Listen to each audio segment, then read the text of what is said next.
د ریاست الوزراء اقتصادي مرستیال محترم عبدالغني برادر اخوند په مشرۍ د اقتصادي کمېسیون نوبتي غونډه ترسره شوه. دغه غونډه نن د روان 1404 لمریز کال د جوزا میاشتې په اتمه نېټه په مرمرینه ماڼۍ کې جوړه شوه.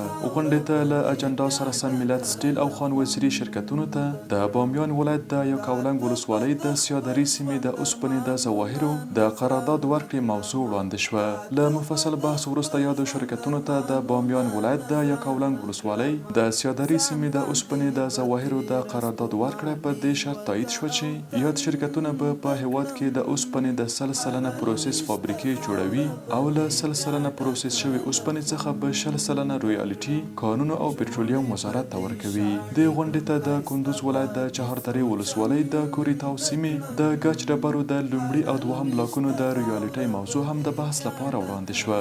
له بحث وروسته د یاد کان د لومړي او دوهم بلاکونو د فیټن ګچ ډبرو لپاره 250 افغانۍ رویالټي وټاکل شوه. همدارنګه د دې ترڅنګ د ننګرهار ولایت د ګوشتې ولسوالۍ اړوند د لقمان ډنډ سیمې د مرمر ډبرو کان او د دغه ولایت د حصارک ولسوالۍ اړوند د چوکان سیمې د مرمر ډبرو کان د رویالټۍ پر موضوع هم بحث وشو. د هر اړخیز بحث وروسته کانونو او پټرولیم وزارت ته دنده وسپارل شوه څو د یادو کانونو د رویالټۍ په اړه له ګټونکو شرکتونو سره مذاکره ترسره او خپل راپور اقتصادي کمېسیون ته وړاندې کړي. همداراز د کاپیسا ولایت د تګاب ولسوالۍ د ولګۍ کلي د نفرای ډبرو د ظواهرو د قرارداد په اړه هم بحث وشو. له هر اړخیز بحث وروسته د اقتصادي کمېسیون د تخنیکي کمیټې د نظر په پام کې نیولو سره پریکړه وشوه چې د یاد کان د ظواهرو د قرارداد ورکړه کانونو او پټرولیم وزارت ته د 80 سلنه رویالټۍ په ورکړې سره تایید ده.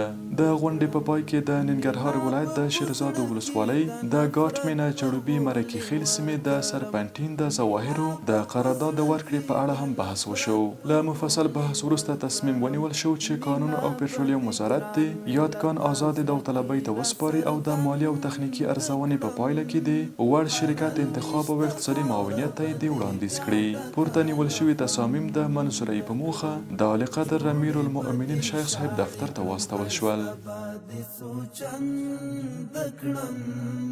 هر الوشت خاوره بدی بیا ډکه له خوند کړم.